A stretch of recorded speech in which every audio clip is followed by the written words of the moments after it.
negocio que fixen foi co trapicheo de golosinas e chocolatinas e todo eso. E comprábamos a un precio e vendíamos ao triple. Era un negocio fácil.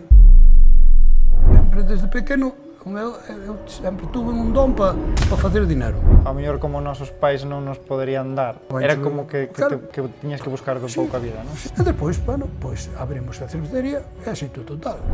Conseguimos que o pan do Cabuxo, pois seña por aí, seña famoso e se busque. Xente que ven desde as Pontes buscar pan. Bueno, primeira entrevista en galego. Primeira entrevista en galego. Un reto tamén. Un reto, vale. E temos aquí, bueno, como non, a José Ángel Maseda, un dos meus maestros, sobre todo neste negocio, na restauración. Entón, bueno, un pouco para que a xente te conozca, sepa quen eres, como te defines. Pois, nacín hai 62 anos, nunha parroquia aquí de cerca de Moimenta, fillo de agricultores ganaderos, do que había daquela, cousa que nunca me gustou aquel choi, pareceme que como a ti. Entonces, con hasta un enguá, pois hasta os 20 e pico anos, que vim para Moimenta. E como me defino máis? Pois un pequeno normal, moi travieso, e que lle gustaba sempre facer cousas novas, que eu creo que iso, a poder dos anos non me vai a menos, non? Entonces, que queres máis que che diga? Os meus primeiros, eu recordo que con 11 anos, máis ou menos, que foi cando nos levaron a todos pa a Feira de Monte, pa o colegio, que antes estábamos no rural. O primeiro negocio que fixen foi co trapicheo de golosinas e chocolatinas e todo eso. Comprabas a un precio e vendías a outro, non? Sí, aquilo foi porque, claro, ali íbamos 1000 chavales xuntos, entón había unha alambrada, que lo eran as medidas de seguridade. Entón a outros rapaces e a min ocorreusenos por facer un túnel por debaixo da alambrada. Entón íbamos a unha tienda que estaría sobre 500 metros, e a través dun monte pequeniño e tal, e comprábamos a un precio e vendíamos ao triple. Era un negocio fácil. Pois comprábamos refrescos daqueles de TAC, chicles, pois chupachús, bueno, toda clase de golosinas. Subíamoslo para arriba e vendíamoslo ao triple. Naqueles momentos eu recordo, con 11 anos ou por aí, chegar a ter 4, 5 ou 6 mil pesetas, que era toda unha fortuna. Pero ti daquela xa pensabas en negocio? Sí, eu sempre pensei en facer algo diferente ao que facían meus pais, que eran super traballadores, pero non me gustaba. A mí aquilo do tema rural, do tema de vacas e todo eso nunca me atraeu. Entón, bueno, a mí inconscientemente sempre me saleu de ganar cartos. Entón, iso foi que sucedeu, claro. Había dous problemas. Primeiro, que claro, tú con 4 ou 5 mil pesetas, con 11 anos, xa había un problema para chegar coa pasta á casa, porque igual pensaban que roubara algo. Non, entón eu xa tiña un problema en esconder os cartos cando chegara á casa. Entón, dixen, pois hai que gastalos. En cromos os metía, por exemplo, tiñan os álbumes cheos, menos un típico xogador, que era o que faltaba sempre. Hasta que nos requisaron, claro, que tuvo fecha de caducidade, porque non sei quen denunciou, nin quen non, pero un día aparecemos pola chisma do túnel e apareceron os zapatos negros ali do home e era o director. E, efectivamente, requisaron-nos a mercancía, a máis a pasta, a máis deron-nos algo de brasa. Claro, daquele non era castigo... Non, tampouco foi unha barbaridade, pero, bueno, castigo era castigo, chamaran aos meus pais, que, bueno, digamos que foi o meu primeiro negocio no que vin eu, que se podía comprar unha cousa e vender a outra. Vale. Vamos avanzando cronológicamente con anos, pois estou en EGB, despois, pois, o seguinte, pois con 13, 14 anos, meu pai comprara unha segadora, daquela había segadoras desas de Bertolinas, desas para segar a erva, os veciños había moitos que non tiñan, entonces, claro, iba a segar aos... E cobrabas por servicio. Cobraba, a 1000 pesetas hora. Entonces a pasta... Claro, isto para que nos fagamos unha idea, 1000 pesetas hora, Daquela era moita pasta. canto sería hoxe? Hoxe sería como... 100 euros. Máis. Home, non. Sí, bueno, por aí. 100 euros hora. 100 euros hora, poñe. Non sei. É dicir, con 1000 pesetas daquela tomabas 5 cubalibres, por exemplo. Entonces, bueno, ali aquilo sí que era bon negocio, porque a máquina comprara a meu pai. O gasoi O gasoi gastaban nada, con un depósito de gasoi de 5 litros que valía 600 pesetas, andabas todo o día. Entonces, claro, cobráballes. Daquela, pois, cada aquilo da campaña aquela, pois igual duraba 15 ou 20 días. Entonces, pois, a poder da noite, pois 15.000 pesetas, se cadra, ou 12, 15. Eu tiño ido ás festas con 15, 20.000, 30.000 pesetas. Naquela época... Eras un rico. Daquela. Con 13, 14 anos. Eu tiña unha boa cousa que as gastaba. Non que fora, pero gastaba, non? Pero sempre, sempre desde pequeno, eu sempre tuve un don para facer dinero. Quizás tamén era un pouco, ao mellor como nosos pais non nos poderían dar. Sí, bueno, daba... Era como que claro, tiñas que buscar un pouco a vida, non? Sí, pero tampouco, outros creativos tampouco lles podían dar e non se buscaban a vida. Eu creo que era algo que eu levaba dentro, innato de facer. O seguinte, bueno, despois vou para Villalba, fago o terceiro de BUP, acabo o terceiro de BUP, e había ali un chico que daba clases de brau, retirárase, entón non se me ocorre outra gran idea que de dar clases en julio e agosto aos que lles quedaran asignaturas de EGB, por aí. Cal é a miña sorpresa, que encontrome con 30 cativos pola mañá e 30 pola tarde. Unha puta animalada. Entonces acomodei ali o comedor da miña casa de Guá para eso, claro. Tiña 30 alumnos pola mañá e 30 alumnos pola tarde.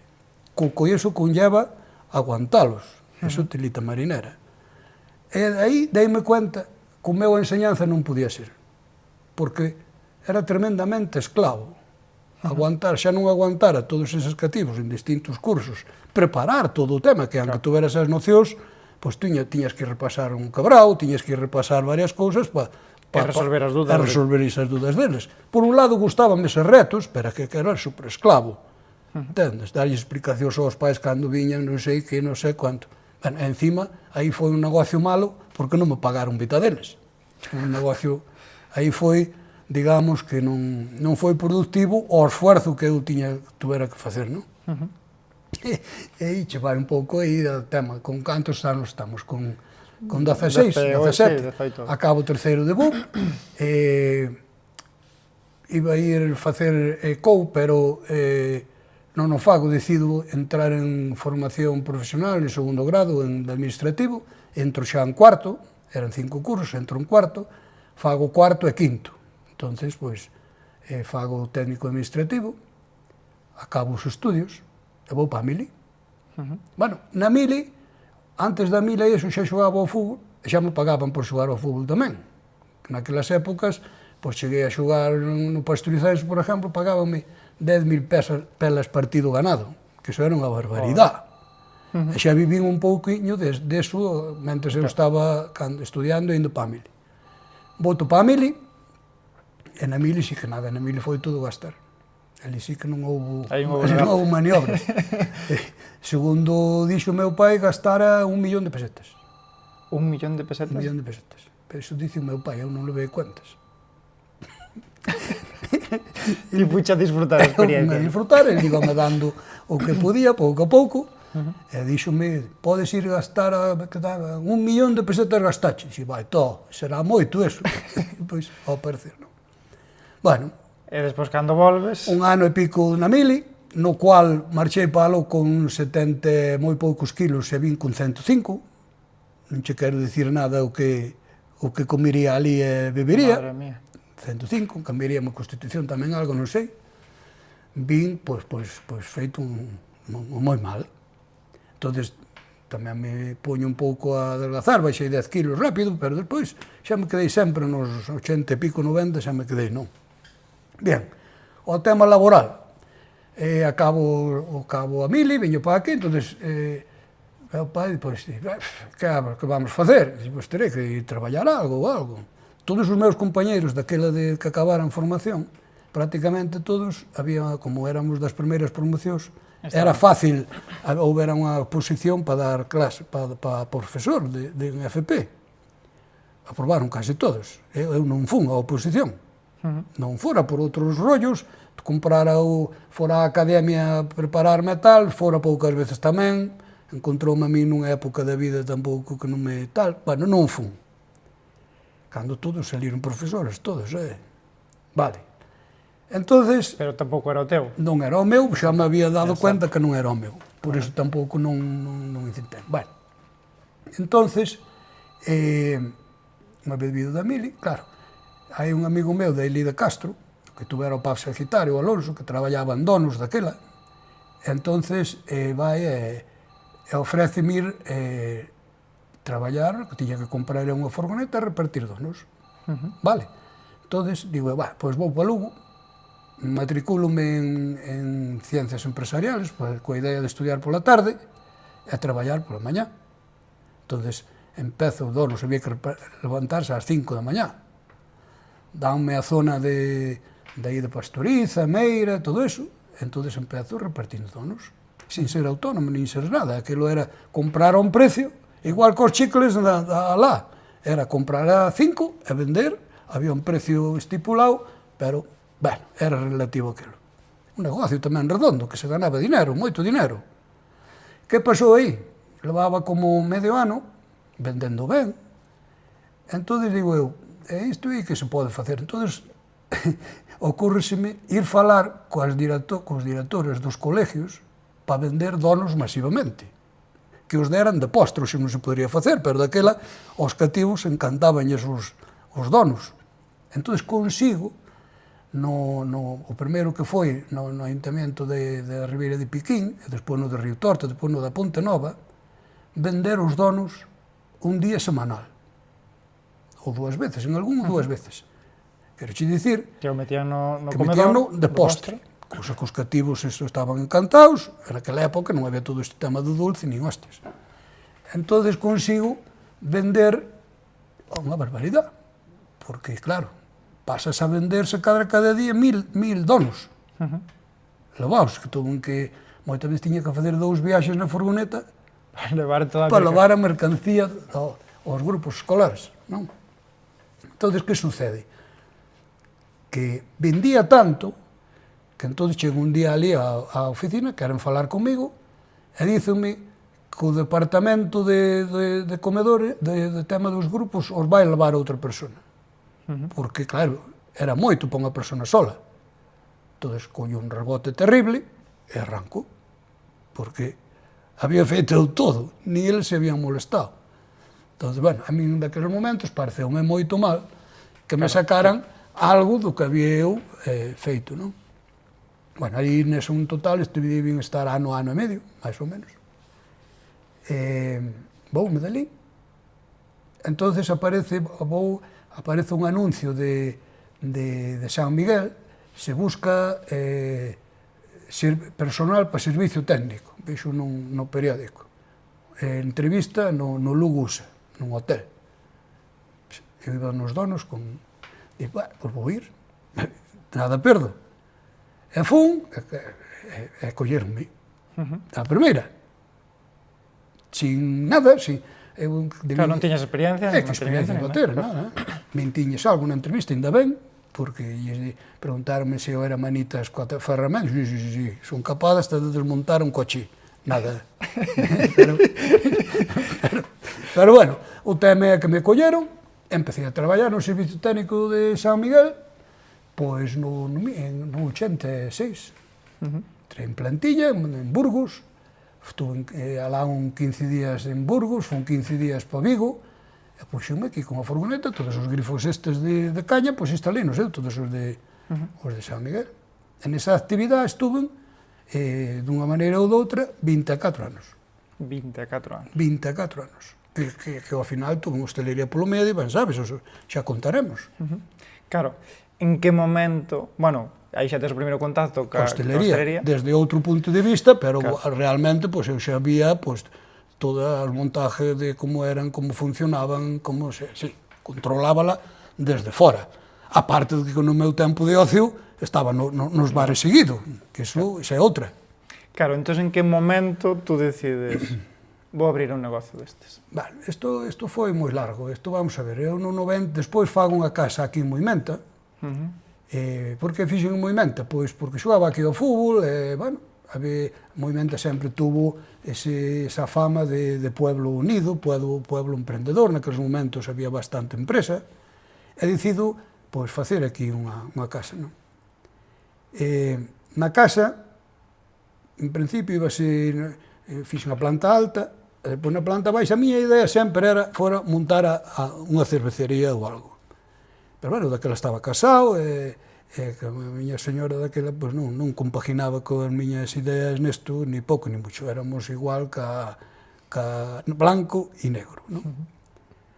Baraxárase montar unha librería naquel baixo, bueno, ao final decidín eu, por a miña conta, montar unha cervecería, cunha sala de billares arriba e unha chisma. Arruinado completamente, que aquilo saleu ben de milagro, porque eu máis ou menos iba tendo algo para ir montar aquilo, pero despois empezaron a vir cousas añadidas que se me multiplicou por 3 ou 4 o proxecto inicial, como pasa sempre. Como pasa sempre.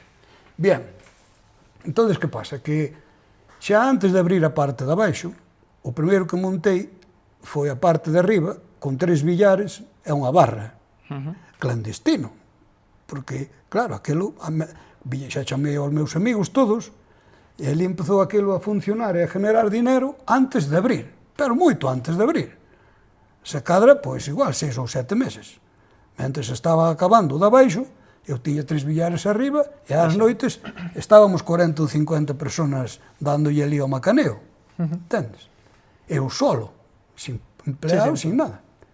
E depois, bueno, pois abrimos a cervecería, éxito total e absoluto, eso foi, rompeu moldes daquela.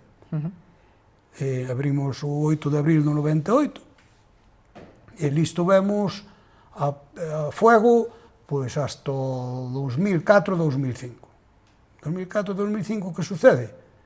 Pois tamén por errores propios, bueno, habría que ir moitas historias, a miña situación personal tamén, bueno, aquelo, pois, vese que vai disminuindo o tema, non? Disminui, pois, tamén por outra razón, porque daquela cando empezan os créditos baratos que nos dan a todo o mundo, entón todos os meus clientes de chavales novos, todos compran coche novo. Entón, naquela calle, igual había 30 ou 40 de matrícula Lugo V ou W, coche novo todo. Que pasa? Se compras coche, non tes pasta para o gasto, xa hai que pagar 500 pavos cada mes, o seguro, tal, etc. Entón, aí empeza un pouco o declive na cervecería. Pero reinventaste. Pero reinvéntome. Entón, aquí acababa de inaugurarse o polígono, acababan de construílo. Entón, eu, pola miña experiencia da cerveza, había visto que en todos os polígonos montaban unha cafetería chula. Eu había montado a caña ali en Guitiriz, había montado outra ali en San Ciprián, incluso de Meira. Eu vía que por aí podían ir un pouco os tiros. E aparte deso, bueno, decido facer esta nave, porque eu, San Miguel, daquela, necesitaba, nós xa éramos 4 traballando, xa nos fusionáramos con Mao, mellor dito, Mao comprar San Miguel, que non é igual. Entonces, víase que nós íbamos necesitar unha nave para o tema do servicio técnico. Entón, é cando fago esta nave, pero deixo este espacio para o negocio que eu, nuns anos, quería montar. Estaríamos falando neso do 2004-2005. Entón, coincido con un carpinteiro fallecido recentemente, que montaba montando no Pittsburgh, en Lugo. Xa había coincidido con el noutras obras. Entón, digo, a ver, teño ali un local en Moimenta para que me vayas preparar. Eu non teño tempo, e se cadra 2 anos mínimo. Bueno, cando che toque, vale. O local estaba vacío, claro. Dali a 2 anos e pico, cando xa se avecinaba un pouco a crisis, no 2007, isto abrín en novembro de 2007, isto empezaríase a facer sobre agosto de 2007, máis ou menos, julio ou agosto de 2007. En 3 meses montou isto? Montou 4 meses, el solo, un crack, puto crack. Entonces, apareceme un día aí, ele era un tipo moi peculiar, apareceme sin avisarme, non tiña teléfono, non tiña nada, ele era autodidacta total. Entonces aparece, veña, vamos fazer, cago en Dios, tú non podes avisar algo que, joder, así de repente vamos montar un restaurante. Bueno, tú non me habías dito, que sí, veña, pois va, ponte. Xa che digo, coa cervecería aberto, en declive, máis ou menos, o negocio do servicio técnico estaba en total expansión, porque acabábamos de coller de mau, e montou, pois ponte aí a andar, e puxose el solo. 3 meses e pico tiña isto montado. Claro, porque o diseño fixo el todo. A ver, eu proporcionei a idea do que eu quería. Eu sabía como el traballaba, porque el había feito moitas, el era, non tiña decorador, nin tiña nada, el facía absolutamente todo. Entonces, bueno, o tipo cobraba naqueles momentos 1.200.000 ao mes. Cuidado, de sueldo, pero sigue sendo moi barato porque facía el todo. Vale. Uns 7.000 euros. Sí, máis ou menos. Entonces, empezou a facer, claro, había que conocelo tamén, porque a primeira presencia, acordo meu, na línea naquela esquina, o primeiro que fixo, sentouse nun cubo de pintura, e estuvo pensando 3 días. Claro, 3 días sin avanzar nada. Non, avanzar cero. Fumar e beber Coca-Cola. Entendes? E pensando, ele estaba na súa cabeza, matinando como iba a facer. Plano cero. Ele tiña todo na cabeza. Entonces, eu tiña un proxecto do ayuntamiento, dun croquis, do arquitecto, do que tal, pero nin lle fixo, nin puto caso, nin o mirou. Ele, á súa maneira, non? O primeiro que fixo foi afilar, que iso nunca lle vin fazer a naide. Afilou 50 lápices, puxo as líneas así nun tableiro, e 50 metros. Foi o primeiro que eu lle vin facer. E ten a súa lógica. Para que vai estar buscando un metro? Ou vai estar buscando un lápiz? Non, tiña gustado, cando perdía un, xa aparecerían, por cuenta tal. E empezou a dar zapatilla, e nunca vi unha persona, nin verei, traballar a ese nivel. Horario particular, empezaba ás 12 da mañá, hasta as 5 da mañá. Das 12 a 5. Comer Coca-Cola e galletas. Alimentación bárbara. Bueno, un tipo moi peculiar, non? Pero fixo isto. Entón, onde estamos? Que se fixo o tema. Fixo isto, estamos no ano 2008, 2007. Claro, hoxe o Cabuxo é referente aquí na Terra Chá, non? Non só o movimento. Naqueles momentos... Pero topáchete ca crisis. Sí, bueno, en primeiro lugar, abrín, en 24 de novembro de 2007, dicíase que había crisis por Madrid, e todo, por aquí ainda non chegara realmente, non? Tampouco se pensaba que iba a chegar, porque nesto ben sabes, mentre non che chega a ti, entón abro no 2007, bandera, abro dunha maneira espectacular, traigo o mío campeón de España de cortador de xamón, desde Extremadura, traigo un mago, tamén, bueno, fago varias actividades, un grupo musical, abrimos moi ben. Cal era o problema? Que non sabíamos. Sabíamos de hostelería, pero de restaurante non sabíamos. Claro, ao principio isto iba máis encaminado, non a menudo día, senón iba máis encaminado, tiña moitos contactos a nivel de construcción, de empresarios de construcción, de tal, entón a idea era potenciar un pouco o plato estrella, que iba a ser o Cabuxo asado un forno de leña, xa empezábamos a facer o pan da casa, non con esta regularidade, pero empezábamos, entón un pouco a idea era potenciar todo eso. Funcionou así perfectamente un ano e medio. Solo dando Cabuxo, solo dando cabrito. Dábamos un poquinho máis, pero tampouco nos íbamos, dábamos algún menú, pero non era o noso fuerte. Nós, porque tiñamos moitas encargas, entón date conta que o primeiro ano igual se venderon bordo dos 600 cabritos. Por que o cabuxo? Por que o cabrito? Por que o cabrito? Pois o cabrito foi por casualidade, porque, claro, o primeiro que cando fixemos isto, a ver que nombre lle puñíamos. Non, ese era o dilema. Maseda xa fora a outra cervecería, entón eu quería outro nombre, diferenciarse un pouco daquilo, que ali quedou a cousa machacada. Entonces, e como lle poño, estou embarrenando. Entonces, na miña casa, en Guá, sempre fomos meu pai era o José María do Catuxo. Eu era do Catuxo, da familia dos Catuxos. Entón, botou ao vídeo ao dicionario a ver se había catuxo, que era o que quería dicir. Non aparecía. Catuxo, nada. E vexo cabuxo. Nunca había oído esa palabra. Hostia, cabuxo, apérdese catuxo. Entonces, vexo cabuxo, veio o seu significado, e dice, pon, cabrito menor de 6 meses hasta que deixa de mamar. Esa é a definición de cabuxo. Cabrito pequeno, sí, digamos. Pois xa está, este é o nombre. Asador ou cabuxo. Entón, claro, unha vez que busquei o nombre asador ou cabuxo, tiña que ser o plato típico cabuxo, vale? Pero non tiñamos ni a máis remota idea de como se iba a facer o cabuxo, vale? E así empezamos, co tema do plato típico cabuxo, pero que complementábamos con outras cousas, e funcionou así ben ano e medio, 2 anos, hasta que ven o bombazo da crisis, que sí que empezou xa co tema da construcción, eliminaronse todas esas comidas de constructores, todo eso de comerciales de ventas, foi un antes e un despois. E como te reinventas aí? Pois reinventámonos a base de empezar, pois planteámonos que hai que empezar a dar menú. Empezamos a dar menú, moi floxos, as mañás aquí non había unha rata, pouco a pouco, empezamos a facernos un nombre, non deixábamos as outras comidas no menú.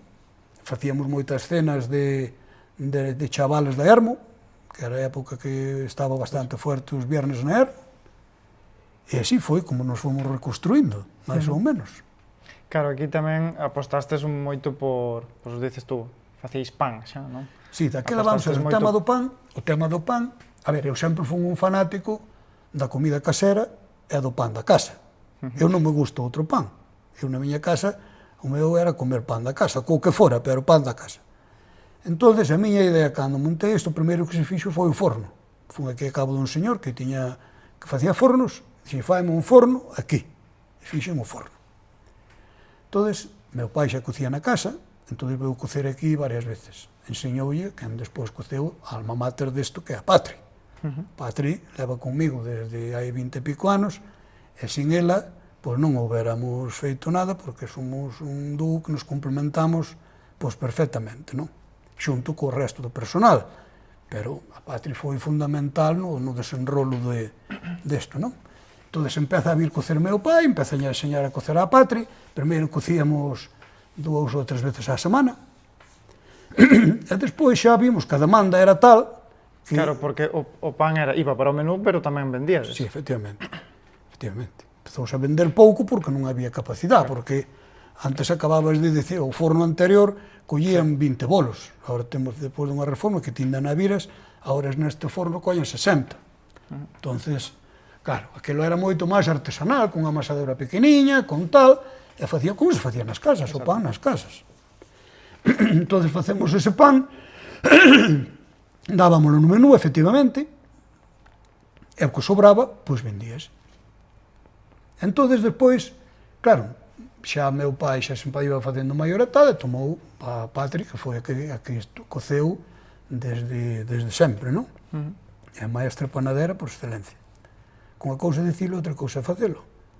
Vir aquí ás 5:30 da mañá, todos os días, cocer, amasar, agora con esta amasadora ainda é tal, pero coa outra, cando non se averiaba había que acabalo de amasar á mão. Bueno, iso é meritorio non, o seguinte, non? Entonces, bueno, pois aí conseguimos pois que o pan do cabuxo pois seña por aí, seña famoso e se busque xente que ven desde as Pontes buscar pan, ou desde Lugo, entendes? Claro, desde 45 minutos en coche. Desde 45 minutos en coche, que veñen por un bolo, que non lles dou máis, porque non lles lo podo dar. Además, sempre foi un pouco un produto para que seña bon, ten que escasear. Sí. Entonces, aquí, por suerte, sempre non sobrou o pan. Pero eu tiño claro que se sobrara, era mellor non o vender. Porque un produto ten que desearse. Correcto. Correcto, non? O que falábamos sempre, non? Que é preferible que tú vayas a un restaurante e che digan acabouse isto. Acabouse isto, que seña ca caixa de todo. Exactamente. Non pasa nada. Entón, se acaba, tens que comer outra cousa. Por que? Porque se acabou, porque se gastou. E porque se fixo aquel día. Correcto. Vale, eu quería agora falar contigo outro tema, que agora xa que mencionas a Patri, é moi difícil atopar xente para este sector, Moi difícil. máis alguén que te acompañe tantos anos, Efectivamente. que congenie, que entenda o negocio. Sí, sí. Como a min constame que o teu equipo tamén, non só o Patri, que boa parte del te acompañou moitos anos, bueno, foronse jubilando certas persoas e tal. Como se fai eso? Como faz para transmitirlle tú a xente? Porque ao final ti eres o líder. Sí. Ao final teñen que seguirte a ti. Bueno, o tema é que eu creo que ten que gustarlle moito o tema, e, bueno, involucrarse pois, nesta parte do negocio, e ela involucrouse nesto igual que a min, entendes? Entonces, claro, como se consigue? Pois non sei, pois con moito cariño e con moito un proxecto, caixa un proxecto en común. Facendo participar. Efectivamente, porque realmente isto non se fai nin por dinero, nin se fai porque o sacrificio iso é enorme. Tens que vivilo, porque senón non hai outra, non? Entón, é fundamental nunha cousa destas, pois ter un equipo un pouco estable. Eu conseguino, pois, bastante tempo. Ahora mesmo, no momento este que estamos grabando, vou ter un problema agora en 15 días, nun mes, grave, que non sei como se vai salir dele. Unha chica que está aquí vai a operar, que se opera dun ombro, cousa que igual vamos para certo tempo. Outra chica que estaba aquí, xa levaba aquí 2 anos e pico, bueno, cambia de destino e vaise para Barcelona. Outra baixa que teño na dos domingos, pois que tamén vai sacar bueno, este é máis breve, pero tamén vai estar. Entonces teño que incorporar 2 ou 3 personas, pois en varios anuncios, non aparece naide. Gestionar as baixas, sendo unha empresa pequena, é moi complicado. As baixas, isto é unha cousa que tampouco eu creo que non que está mal, porque, vamos, non sei se tú sabes, se non dicímolo, cando hai unha baixa nunha empresa, o empresario paga, os primeiros 21 días, paga o total do coste desa traballadora, a seguridade social máis o sueldo, máis o salario, e despois, a partir dos 21 días e hasta os 18 meses, o empresario paga o 25% da nómina máis a seguridade social ao completo. É dicir, que unha baixa dunha persona supoña a empresa pois en torno aos 800, 900 euros. Eso, non sei como se pode estar hoxe en día, é que iso é denigrante para un autónomo. A ver, que non ten culpa o traballador, estamos de acordo, pero que a empresa tampouco, o autónomo tampouco, arruínalo. Eso con unha empresa que hai por aquí, varias empresas, con 3 ou 4, eu teño un compañeiro aí que ten 5 traballadores e ten 3 de baixa. Como pode sostener unha empresa así? É imposible. É imposible. É un pouco o que comentábamos antes, non? Dices tú, bueno, cerro o negocio. Pero que cerrar tampouco podes cerrar. Non podes. Non podes cerrar porque tú tens un personal, tens que liquidalo, é que estás nunha encrucijada. Que deberían facer para... A ver, eu creo que había que sacar unha lei de protección un pouco ao autónomo. Porque o autónomo, digo, esas empresas grandes terán outros medios, terán outras historias, pero un autónomo que hai 3 ou 4 millóns de persoas de autónomos en España que ten cada un empleo, 2 empleados, 3 empleados. O que non pode ser facerlle a vida imposible. Xa o que se paga, xa vamos deixar o que se paga. Que se paga unha barbaridade, pero bueno, vámoslo deixar. Hai que pagar impuestos, estamos de acordo. Pero nun tema de eventualidade, como pode ser unha baixa, non pode ser que asuma todo a empresa. Claro, que neste caso falamos de que un 40 ou un 50% estaba asumindo a empresa. Sí, Bueno, sí. o autónomo. O autónomo, xa che digo o que ten que asumir. Hasta os 18 meses que despois un tribunal médico o declare pois, que ou jubila ou tal. Pero durante 18 meses o autónomo paga o 25% da nómina máis o total da Seguridade Social. Mais non tes o traballador, que tes que buscar outro, que tes que formalo, Que a dificultad coa dificultad que hai de buscar traballadores. Exactamente. Que deberíamos, ou que debería cambiar neste sector para facelo... Porque isto creo que falamos moitas veces, que aquí acaba tamén moita xente que non ten a vocación. Non, claro que Acabas porque non hai outra cousa, dices, vou para aí, traballo un ano ou dous, gano un extra, mentras busco outra cousa. Ben, aquí que habería que facer? Pois claro, había que facer as escuelas todas estas de hostelería, realmente, pero quen vai ás escuelas de hostelería? Tamén o que non lle gusta nada. Salvo excepcións, Eu nas escolas de hostelería nunca hei conseguido xa traballadores, non? Falta como esa profesionalización do sector, non? Hasta está casi mal visto vir traballar. Se cadre a xente de por aquí de Moimenta que é capaz de ir traballar ás termas e gana ali 1000 euros, e vai ben ás termas, e dalle máis caché que vir traballar aquí nun bar. Xa. Que agora, antes, estamos de acordo que se facían moitas horas, pero que a xente que teño aquí fai 40 horas, e libra 2 días á semana. Sí, que non é como antes. Que non é como antes. A ver, aquí é así. Eu creo, cóstame que hoxe mesmo en casi todos os lugares están con estas condicións de traballo. Como afectaría o hipotético caso de que aplicaran a reducción de jornada? É que pouco máis ten que... Sería complicado xa encaixar... Igual, prácticamente, pois, tanto a mí ao final, tanto me ten que boten 8 horas como a 7:30. Porque é igual. Que vai suceder en todo isto? Que se van reducir os horarios. Do local. Do local. Con iso que conleva que como sobrevive un local cada vez con menos horas de traballo e máis empleados. Tens que subir precios. Se subes moitos precios, baixa o consumo.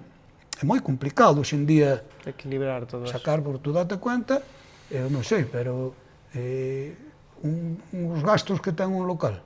Entón, se queren, poñémonos a grosso modo que gastos pode ter un local como este. Venga. Vamos? Venga. Pois mira, empezamos polos sueldos. Eu pongo no meu caso, 6 personas. Ponlle de sueldos 8.000.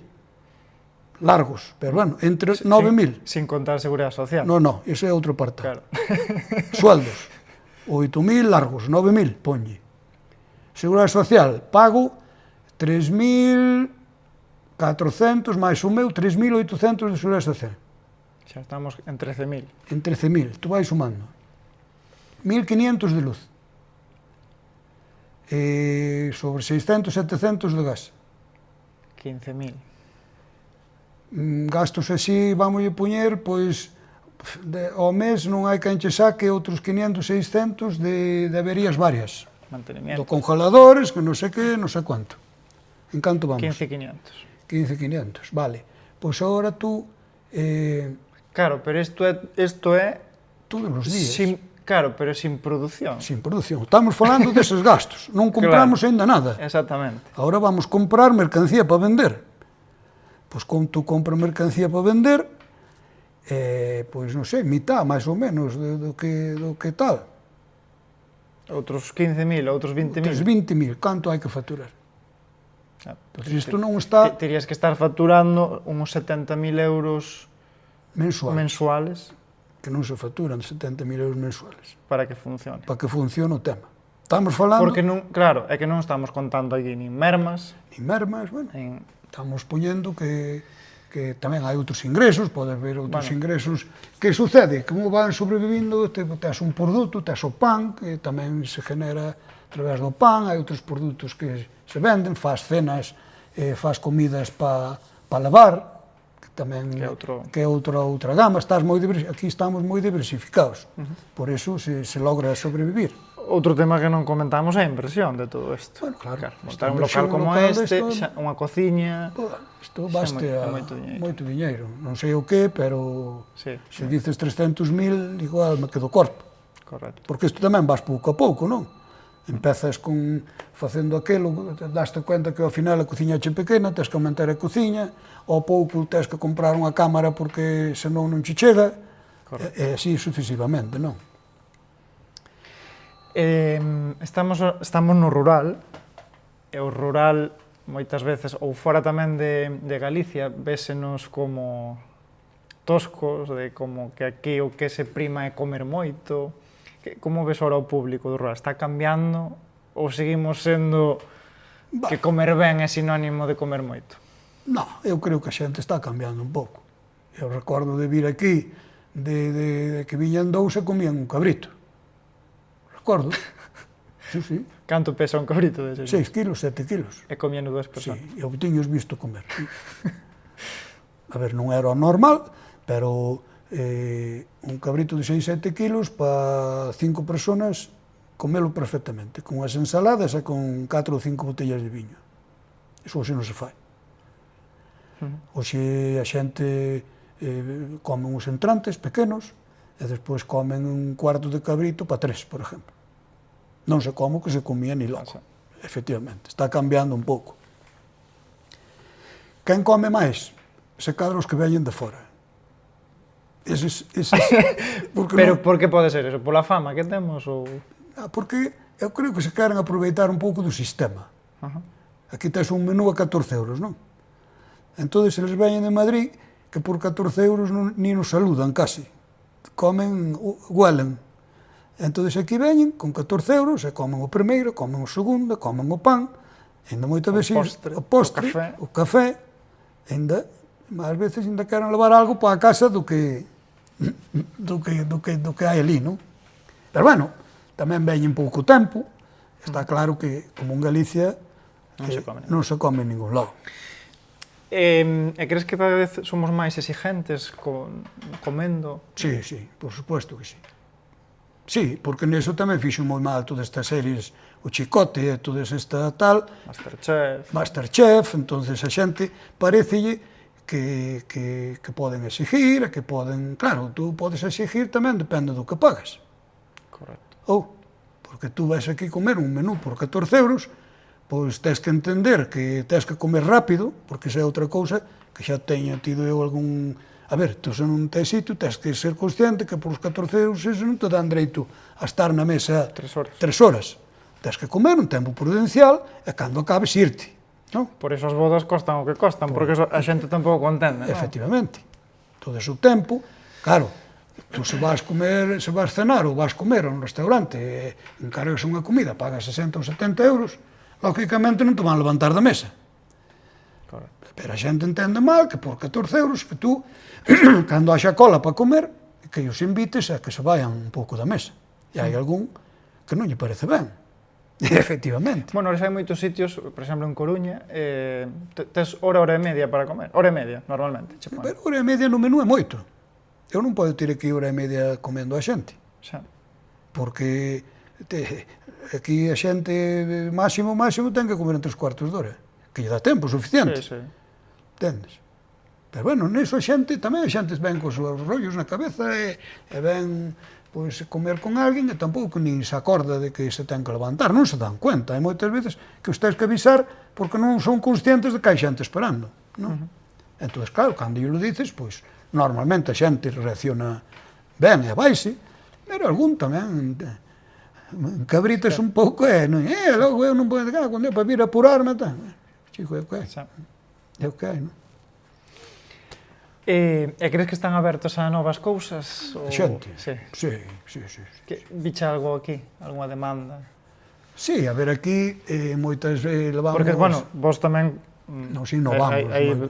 Hai moitos premios de concurso de tapas. No seu momento fixemos moitos concursos de tapa no pueblo de Moimenta, cousa que non se fai agora, nin se volverá a facer posiblemente, que é unha pena, pero non se fai pois por diversas razóns. Por unha, porque non hai xente para facelo. Un local como este facían falta 7 ou 8 personas para facer as tapas. E en sí tampouco é rentable. Se facíase máis ben Para dinamizar un pouco. dinamizar un pouco o tema. Entonces, houve concursos aquí, foron concursos de un nivel máximo. Nos seus primeiros, un nivel que non o había en ningún lado. As tapas buenísimas en todos os lados. Que triunfou en todo eso, que dabas 200 e pico tapas diarias, non? Pero, claro, eso aí, pois, valíache para innovar cousas, para facer tapas e tal. E aquí, pois, sí que temos innovado en moitas cousas. A Patri, por exemplo, innovan moito tema de pasteles, de cociña, recientemente en comida, pois, fixemos 3 ou 4 variantes novas, non? Que conleva todo eso? Que unhas salen ben e outras non. Ben, hai a cousa que che parece que van triunfar e non triunfan.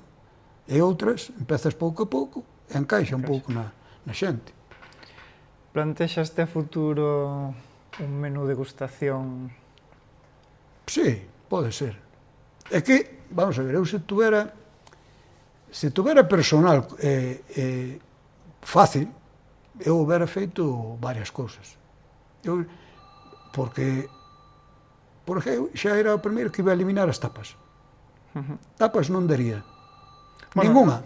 No teu caso, igual, a tapa complícate menos, porque efectivamente, podrías usar o do menú, non? Ni me costa, Claro. Pero, aparte deso, eu creo que o que se debe eliminar é a tapa gratis. É que iso é o que che veo. Se eu tuver personal suficiente para as noites, por exemplo, eu faría un tipo tapa como a do concurso, pero cobrando. Tiría 3 tapas, unha de 1,50, unha de 2 euros e unha de 3 euros. E tú ves tomar un viño e comes a tapa que tú queiras. Como é en todos os sitios, menos en Lugo. Todos os sitios. Tú vas ao País Vasco, vas a Santander, vas a Coruña, e tú se queres comer algo... En Coruña xa hai algún local? Poucos. Sí, que che dan a... Bueno, pouco hai. Sí, pero o básico é que tú tens que comer, beber algo e comes, por exemplo. E eu iso houbera o feito aquí. E que sucede? Que non hai xente suficiente para traballar. Entón tens que ir, pois co que tens que ir. Xa se reduciron unhas cenas, non dou cenas. Ás 10:30 da noite pechamos. Que se é outra, que xa tuvo algún debate tamén por cerrar ás 10:30. Entendes? Que pasa?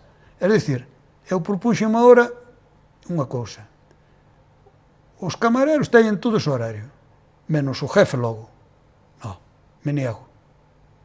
Me niego totalmente. Ten que ter tamén. É dicir, eu ás 10:30, a ver, son todos amigos meus, todos os que veñen aquí ao final, pero ás 10:30, sobre todo se quedei para xogar unha partida de billar, cerro ás 10:30.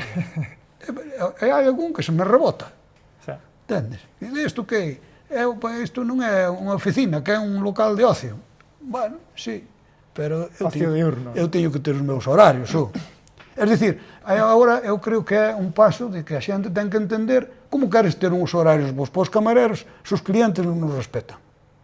É imposible. Ou de vir cenar cedo. Porque non pode... Aquí moito tempo, cando na época boa da Hermo e por aí, dar cenas ás 12 da noite. Tu tens vido algunha cena ás 11:30, 12 da noite?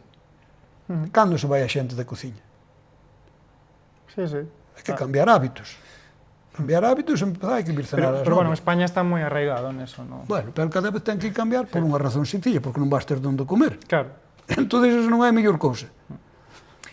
Ahora que mencionas horarios, como é un día no Cabuxo? Desde o principio un día meu ou un día... do Cabuxo? Bueno, do Cabuxo... A primeira que chega, me imagino que é a Patri. A Patri chega ás 5:30 da mañá. Bueno, ponse... Xa hai xente para tomar cafés, camioneros, etc. Ponse a amasadora, que agora xe está automatizado, agora é moito máis fácil, non? Pero antes, pois, era máis difícil. Ela, pois, sirve aí, fai cafés, hasta que lle ven outra chica ás 8:30. Entón, ela xa se dedica ao tema do pan, hasta que acaba. Eu veñome levantando nun día normal sobre as 9:30, 10. Non me gusta madrugar, nada. Entonces, 9:30, 10 menos cuarto, chego aquí, e axudolle un pouco ali a limpiar aquilo ali da amasadora e todo eso. E despois, pois, eu son encargado sempre de mover o pan e sacalo. Mover o pan e sacalo, que parece que é un cachondeo, pero ten os seus trucos. Móvelo o pan a media cocción. Bueno, cando vai media hora ou por aí, pero hai que movelo con sumo cuidado. Claro. Non se pode, pois, facer, se lle tocas ao pan, se non lle tocas con suavidade, cócalo, ou senón, pois, uns hai que adelantalos, outro hai que atrasalos para que vaya cocendo. E sacalos igual. Hai que sacalos con cuidado para que teña boa presencia no tema. Eu son un encargado de sacar o pan, eso. Ás 12, 11:30, 12, saco o pan. Normalmente despois, pois aquí quedan funcionando para preparando os menús, funcionando a barra e tal, pois eu, pois, se cadra, pois, vou repartir café a 2 clientes, por dicir algo. Porque Eu teño a distribución de cafés vou ao mesmo tempo. Vale. Se non vou facer eso, pois, ou vou a banco ou vou a tal. E depois estou aquí, a un e algo, para empezar os menús.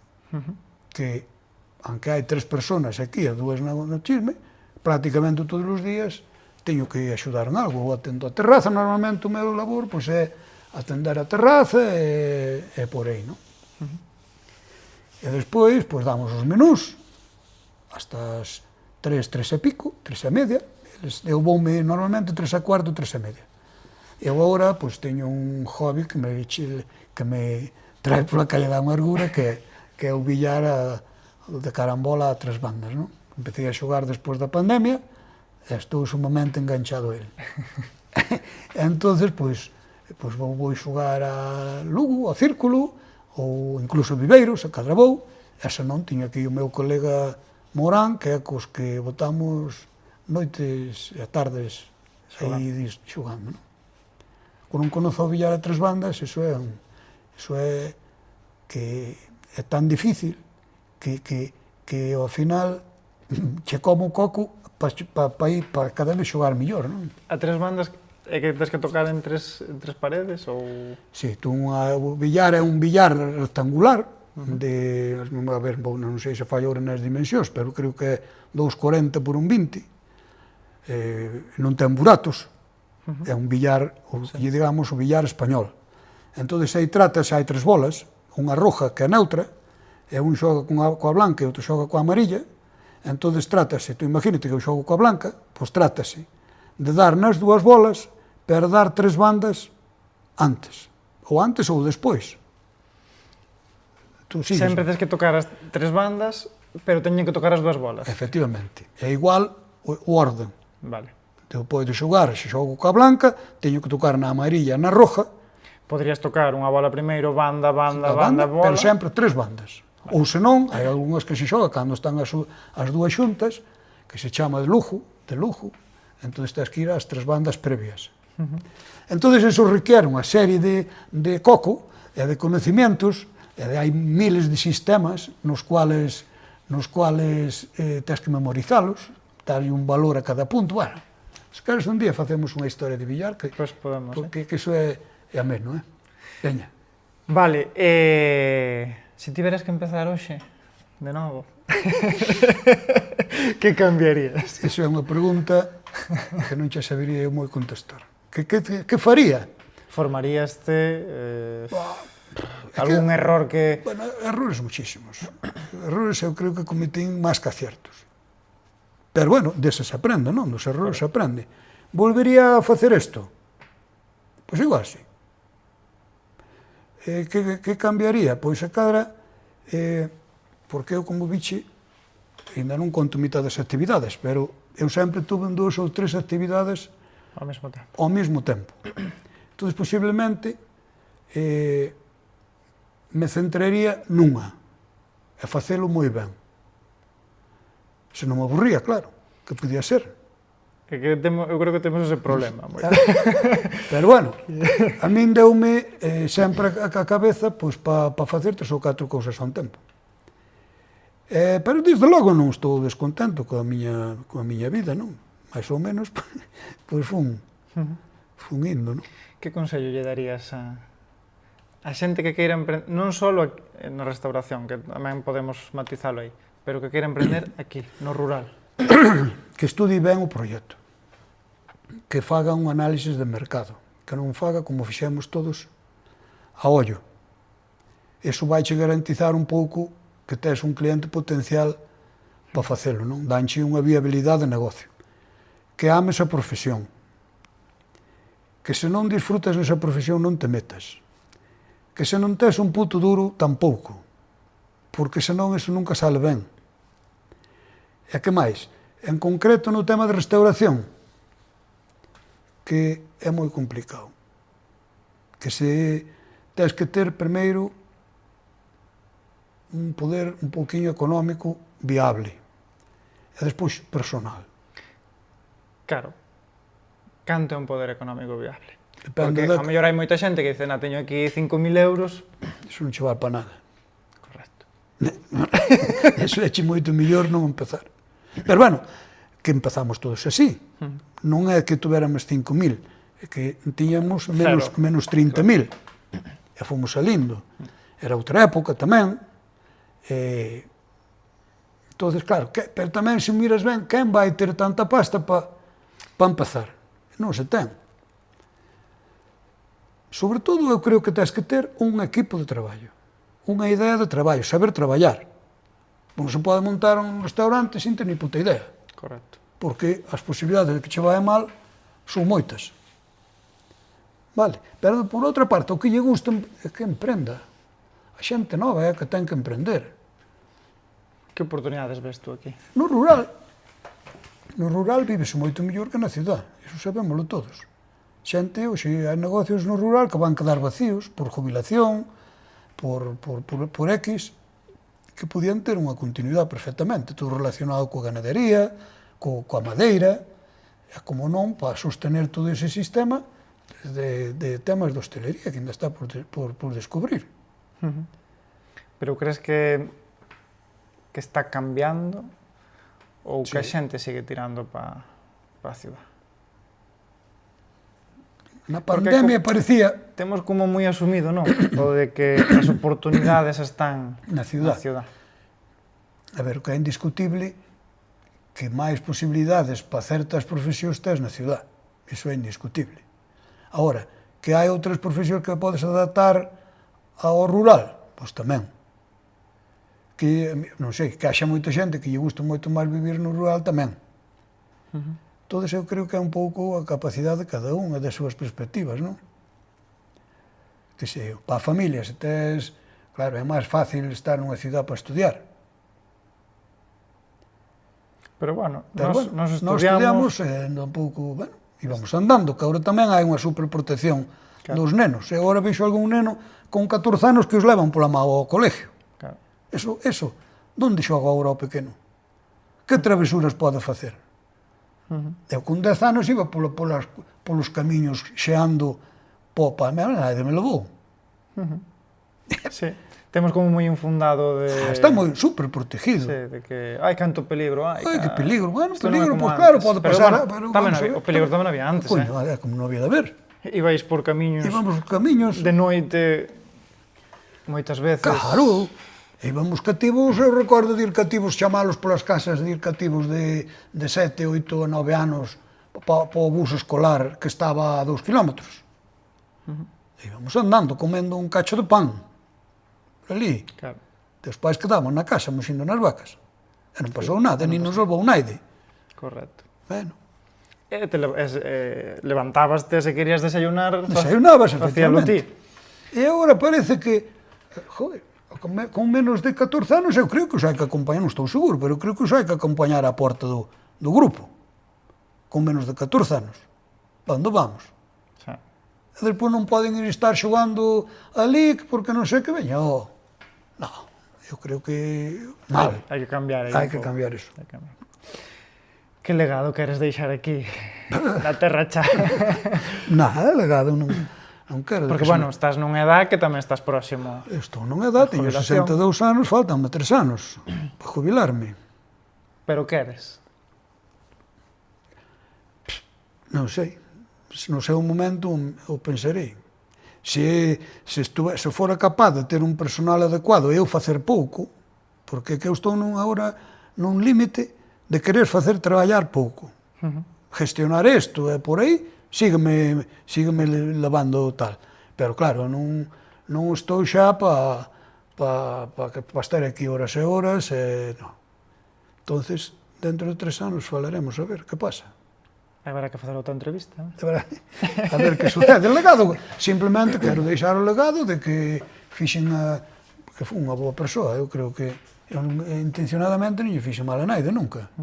Entonces, con moitas inquietudes, amante do deporte total, pratiquei e practico 40.000 cousas, que me gustaron innovar en 1000 cousas, que me equivoqueime noutras e noutras cuantas non, de verdades barbaridades que fixen, queres contuche algunha? Adiante.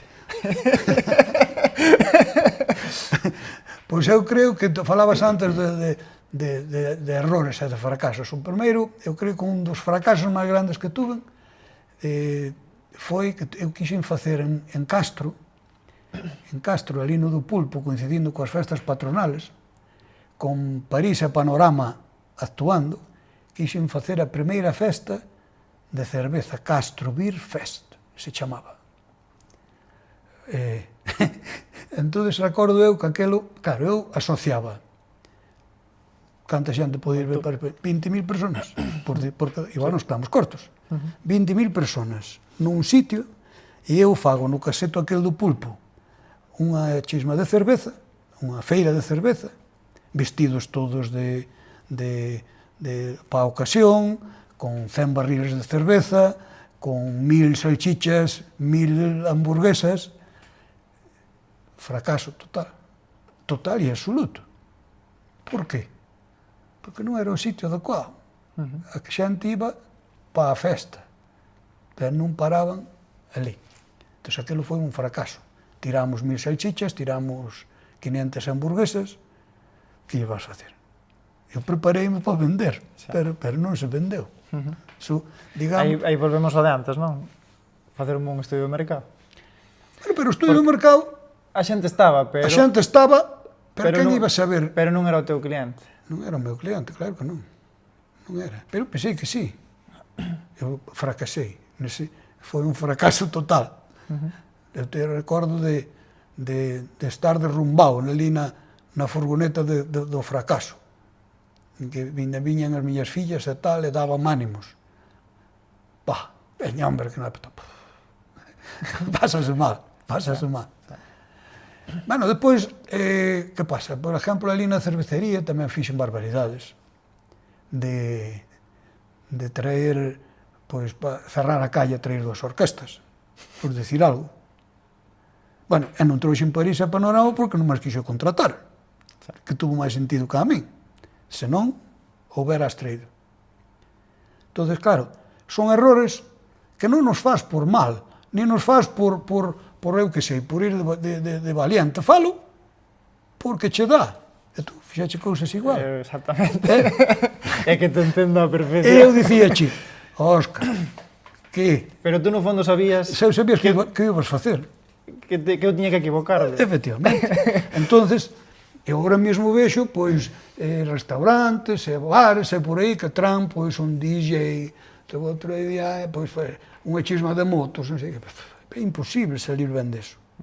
Pero velo desde a perspectiva da experiencia, que antes non te dabas cuenta deso. Entón, claro, tens que deixar equivocar a xente, senón non hai solución. Sí, está claro. Bueno, quedanos as preguntas rápidas. Facémolas no forno? Facémolas no forno, venga. Bueno, vamos entonces que as preguntas rápidas. A primeira, bueno, xa case a contestamos. Emprender ou non? Sí, eu diría con matices, pero emprender o que teña vocación, sí. Que o faga. Plato favorito fora da casa? Pescado. Un pescadiño bon. Pescadiño. Lubina, ou mero, calquera pescado. Cociña, barra ou comedor? Do que eu prefiero, traballar? Sí. Barra. Aunque últimamente estou collendo o gustillo ao comedor, porque non o había feito hasta en uns anos, porque por falta de personal tuve que facelo, e tampouco me importa no comedor. En cociña, pois, que tampouco me importa facer cousas, de feito, fago varias cousas. Incluso habías probado con técnicas de alta cociña, Sí, bueno, esferificación, bueno, sí, pero non chegamos a un moi bon... Iso é difícil, é difícil. é complicado. Pero sí que moitas veces pois, fago unha paella ou fago pois, certas cousas por aí. Sí. Dime un ingrediente da cociña galega que nunca pode faltar. Un ingrediente, pois eu creo que non pode faltar sempre un bon caldo. Decimos de berzas do que seña, pero caldo. Iso para mí, Caldo galego. caldo básico é pan, claro. É pan. É pan da casa, feito artesanalmente. Correcto. Nada de industrial, ni nada. Non hai color, eso está claro. Maior satisfacción desde que abricho o Cabuxo. Pois a maior satisfacción posiblemente é poder seguir vivindo desto, ter, bueno, pois, 5 ou 6 empleados sempre, que non é fácil, durante tanto tempo ter así xente, e maior satisfacción pois, cos clientes, que a parte de clientes pois, teño moitos que son íntimos amigos meus, non? Ao final, bueno, fuiche facendo o círculo tamén de amigos. Efectivamente. Amigos, de certa maneira, teño, bueno, pero conocidos, amigos, que sei a vida de todos, e vin criar os seus fillos, tú date cuenta que desde a época da cervecería, que levamos en total, canto, desde o 98, casi van 30 anos. Sí. Pois que os que agora teñen 50 anos tiñan daquela 20. E viñes nacer os fillos, e fixeron aquí os bautizos, fixeron a comunión, e veixos agora uns mozos grandes e feitos, claro, veixo-me a min e... O tempo pasou. O tempo pasou, claro, evidentemente. Madrugador ou nocturno? Nocturno. 100%. 100%. Madrugar nunca me gustou. A min tampouco. Nunca. A min tampouco. Recoméndanos un libro. Mira, para libro, eu nunca fui de ler libros. Non porque non tuven tempo casi nunca de estar un día relajado e ler un libro. Teño lido moitas biografías, lín as biografías de Revilla, sobre todo no avión, cando iba para Barcelona, por aí, non? Sí, a autobiografía sí que me gustou, pero libros en sí non son moito de ler libros, non. Vale. Igual o retomo, Agora, hacia a jubilación, igual me vou para o pé do río e vai todo tranquilos, vai todo ver. Bueno, igual levarías antes o billar. Pois posiblemente. Película ou serie que todos deberíamos ver? Series, a mí gustan moitas, pero teñen que ser de humor. Series, pois la que eu son un fanático de La que se avecina, e antes de que non hai quen viva. Le hemos visto miles de veces, encántanme todas. Gústame moito as series de humor, que La farmacia de guardia, bueno, podes dicir mil. Vinas moitas todas. Tamén gustoume moito de todos os anos de Cuéntame. É un clásico. Porque a parte que é un pouco... Eu vía a miña vida que transcorreu moi ben, feita ademais, Sí, prácticamente cos mesmos costumbres, como se vestía a xente, trasladaron moi ben a afición o que foi a realidade. Quizás non está moi identificado 100% o rural aí. No, bueno, pero sí que dañe algún guiño a de onde era o Antonio e de onde eran tal, bueno, que había viñas, no que, bueno, igual non podían facer moito máis, pero, bueno, eu creo que en general é unha serie moi ben feita. Espectacular, sí. Sí, moi recomendable. Sí. Que título lle poñerías a este episodio? Este episodio? Pois non sei. As vivencias dunha persona inquieta, por exemplo. Moi ben definido, eso. Eu que sí. Moi ben definido, eso.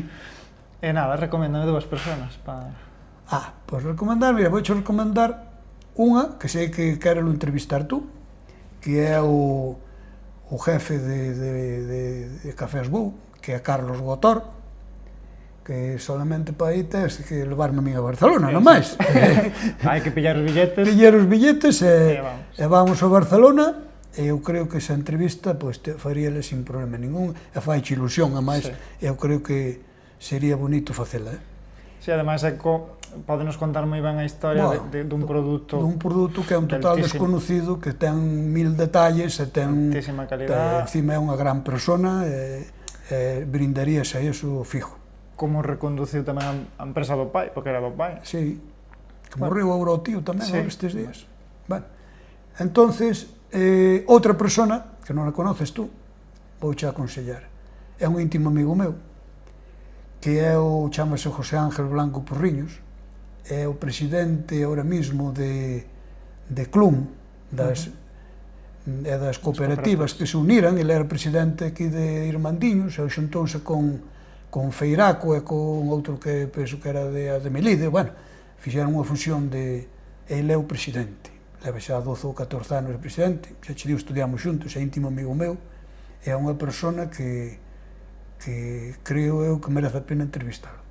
Pois nada, tomamos nota e esperemos que lles apetezca. Sí, ele vai apetecer tamén. Pois perfecto. Vai nos sorprender que lle diga isto, pero... Sí. Sí, fijo, además. Ele onde está agora? Ele vive en Xarmade. En Xermade. Vive en Xarmade, pero é unha persona, bueno, xa che contará ele, pero é como a min, como a min. Entonces, é un dos íntimos amigos que temos. Igual non nos vemos unha barbaridade de veces, pero cada vez que nos vemos, pois, sabemos que somos prácticamente iguales. Exacto. Bueno, nada, para cerrar isto, un pouco de publicidade do Cabuxo, se alguén quere encontrarvos. Pois estamos aquí no Parque Empresarial de Moimenta. Como non é tan grande, non hai pérdida, non hai máis que este restaurante. Entonces, aquí, ao final do polígono, estamos aquí, esperámonos, ofrecémoslle especializados en, eu digamos que comida tradicional. O cabrito por encarga ten que ser. Que pasa co cabrito? Que, claro, o cabrito vai a menos porque a xente nova non come cabrito. Correcto. Oxe, é moi difícil encontrar unha persona menor de 40 anos que coma cabrito. Entonces, por aí, eu creo que o futuro, nese caso, pois non é grande. Sigue lle comer, pois, está xente na franja entre 50 e 70 anos. Veuse mora a cabeza así, é reconvertir o cabrito en hamburguesa de cabrito. Tampouco gustaría. Con que leve cabrito xente nova, non? No. Nada. Nada. Tristemente. Pero é polo sabor ou Non, é é creencia? porque non están acostumbrados. A xente nova non foi acostumbrada a comer cabrito nin cordeiro.